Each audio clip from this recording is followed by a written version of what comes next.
Magandang araw mga kaibigan.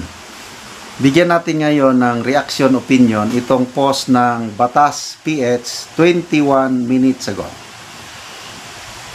The Supreme Court in bank has deferred sinantabi deferred action on motions for reconsideration filed by the House of Representatives and other groups challenging the High Court's ruling that declared unconstitutional the articles of impeachment against Vice President Sara Duterte.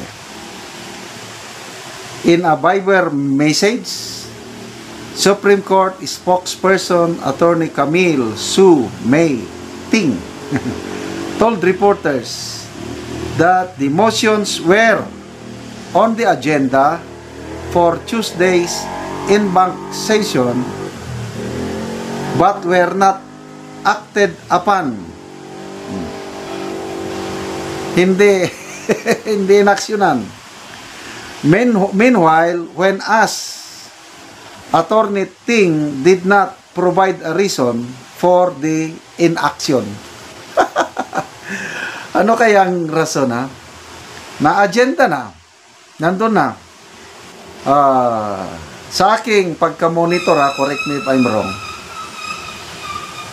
may 4 na motion for reconsideration.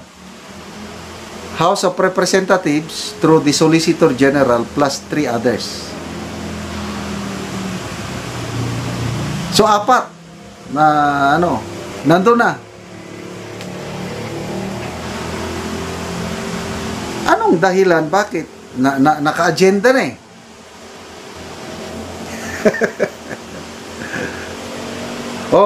Siguro, baka, ako, opinion ko lang ito, baka hinihintay pa ng Supreme Court, baka meron pang magpapile ng motion for reconsideration. Para minsanan na lang. Para isang action na lang. Yan lang ang nakikita kong rason, posibleng rason, or ano pa kayang ibang rason. Wala na akong maisip. Kayo, mga kaibigan, ano bang rason kaya na hindi inaksyonan ng Supreme Court? So, magtatagal pa ba ito na nakabinbin? Kasi 6 months lang ang hintayin. August, September, October, November, December, January. 6 months ang hihintayin. After 6 months na wala pa ring desisyon ang Supreme Court, kung ganyan palagi na in action. Katulad yung, ang dami namang kaso kasing na isampa sa kung minsan nang hirap din trabaho ng mga maestrado. Sa dami na ng kasong na isampa, lalo na kaso laban sa administrasyong ito, ang dami. Yung PhilHealth, hanggang ngayon, wala pa ring desisyon. Although nagkaroon na ng oral arguments, yung kaso laban sa 2025 national budget, ang dami, yung Executive Order number 62. Basta ang dami nang naisampang kaso. So, hindi na nila alam kung so, kung 6 months magtatagal na walang resolusyon, walang desisyon, di wala na. Paso. Moot in academic na ang motion for reconsideration. Kasi, by February 2026, pwede na ulit silang mag-file. Ngayon, ito na. Sentro ng demolition job si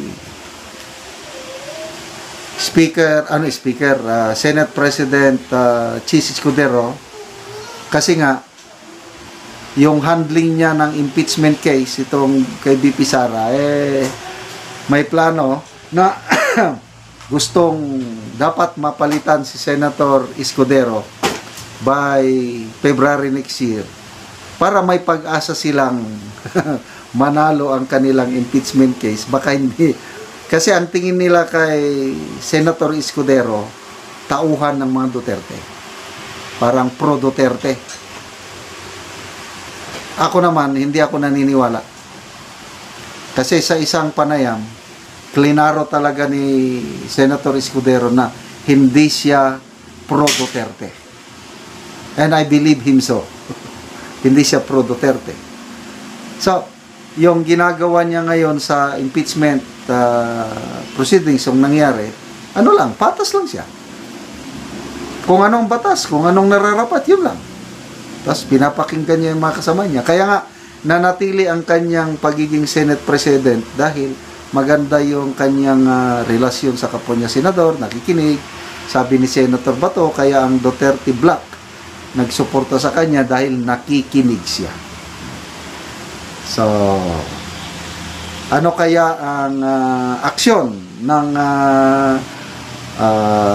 sigurado marami na namang magko-comment yan mamaya o bukas na lang Supreme Court na ganito na, bakit hindi inaksyonan?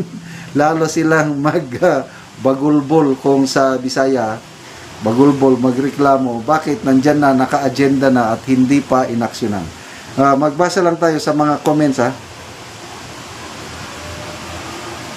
Comments. Bria Olea, I am commenting to inform your honorable court that I, a commentator, legal aids, taumbayan, would file an opposition opposition to the motion for reconsideration due to the lack of evidence and admittance of some signatories of the impeachment complaint were not able to read it. Opposition to the I pray that the honorable court will always be guided by our constitution and be able to practice due process. Salamat sa Korte Suprema.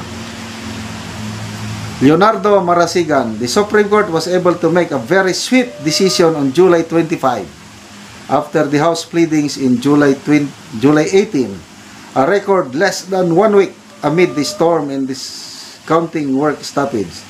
The big difference now is they needed more than 1 week after the House MRs last August 5. Sounds suspicious. Yes, yan nakikita ko. Mayroon ng, sige, bahala kayo. Dada kayo ng dada kung anong pinagsasabi nyo. I-impeach nyo. Kasi ang pinakamatinding salita, yung tinakot nila na you are impeachable officials. Sabi ng isa dyan sa mga maestrado, kung akong maestrado, merisi ka diag. Salamat.